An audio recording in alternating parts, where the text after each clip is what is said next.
नमस्कार. आज आपण शिकणार आहोत डबल क्रोशेट कसे विणायचे. तर यासाठी आपल्याला लागणार आहे यार्न, क्रोशेट हुक आणि फाउंडेशन चेन. सर्वात अगोदर फाउंडेशन चेन आपण रेडी करून घेऊया. फाउंडेशन चेन रेडी झाल्यावर सर्वात अगोदर हुकवर आपण आपला वर्किंग यार्न रॅप करूया.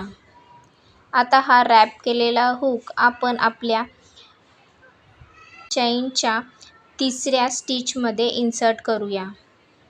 पुन्हा यार्न ओव्हर करून ही स्टिचमधून यार्न बाहेर काढूया. आता हुकवर आपल्याला 3 लूप दिसतील.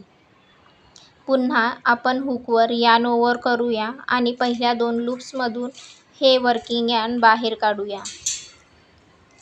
पुन्हा आपण यार्न ओव्हर करूया हुकभोवती आणि पुन्हा उरलेल्या 2 लूप्समधून आपण आपला हुक बाहेर काढूया. तर अशा प्रकारे आपला हा डबल क्रोशेट स्टिच तयार झाला. परत एकदा हुकला यार्न ओव्हर करूया आणि आता पुढच्या स्टिचमध्ये आपण आपला हुक इन्सर्ट करूया. पुन्हा यार्न ओव्हर करूया आणि वर्किंग यार्न आपल्या ह्या स्टिचमधून बाहेर काढून घेऊया. आता हुकवर आपल्याला 3 लूप्स दिसतील. पुन्हा यार्न ओव्हर करूया आणि हुकच्या साहाय्याने पहिल्या 2 लूपमधून आपला वर्किंग यार्न बाहेर काढून घेऊया.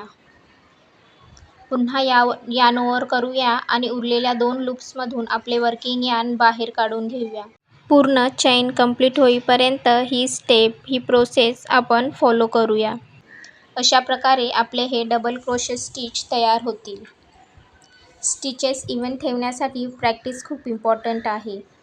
तर हा होता क्रोशेटमधील डबल क्रोशेट स्टिच. नेक्स्ट व्हिडिओमध्ये आपण असेच पॅटर्न बनवायला सुरुवात करूया. व्हिडिओ आवडला असेल तर लाईक, शेअर आणि सबस्क्राईब करा. धन्यवाद.